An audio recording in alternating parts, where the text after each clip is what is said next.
આજના દિવસ માટે બાઇબલમાંથી વચન બીજા કોરિન્થીનો પત્ર અધ્યાય 5 વચન 9. તેને પસંદ પડીએ એવી ઉમેદ અમે રાખીએ છીએ. એવી ઉમેદ અમે રાખીએ છીએ.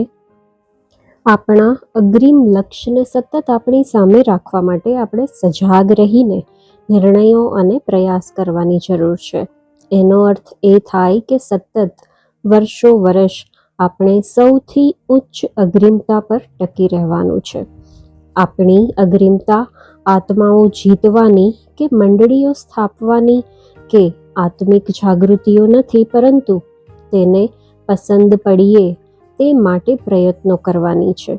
નિષ્ફળતાનું કારણ આત્મિક અનુભવનો અભાવ નથી, પરંતુ યોગ્ય લક્ષ્ય પર પોતાની આંખો ટકાવી રાખવાનો અભાવ હોય છે. અઠવાડિયામાં ઓછામાં ઓછું એકવાર પોતાની જાતને પરમેશ્વર આગળ તપાસો અને જુઓ કે તમારું જીવન તેમણે તમારા માટે જે માપદંડ ઠરાવ્યો છે ત્યાં સુધી પહોંચી રહ્યું છે કે નહીં.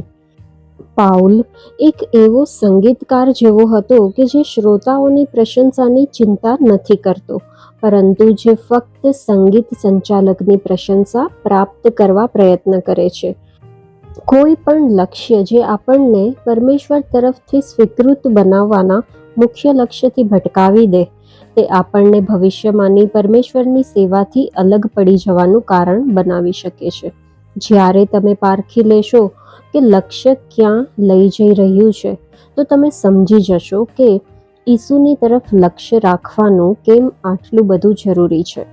પાઉલ પોતાના શરીરને નિયંત્રણમાં રાખવાનું જે મહત્વ છે તે અંગે વાત કરે છે, જેથી તે શરીર તેને ખોટી દિશામાં ના લઈ જાય. તે કહે છે, હું મારા દેહનું દમન કરું છું તથા તેને વશ રાખું છું, રખેને કદાચ હું પોતે નાપસંદ થાવ. પહેલા કોરિન્થીના પત્રમાં અધ્યાય 9 વચન 27 આપણે જોઈ શકીએ છીએ.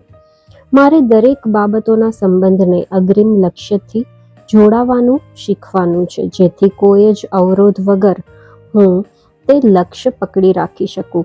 મારા અંગત જીવનમાં હું શું છું તે પરથી પરમેશ્વર માટે સાર્વજનિક રૂપમાં મારું મૂલ્ય માપી શકાય છે. શું જીવનમાં મારું અગ્રીમ લક્ષ્ય તેમને પ્રસન્ન કરવો અને તેમના તરફ સ્વીકાર યોગ્ય બનવાનું છે કે પછી બીજું કશુંક છે? પછી ભલેને તે સાંભળવામાં કેટલું પણ ભારે અને ઉચ્ચ કેમ ન લાગે.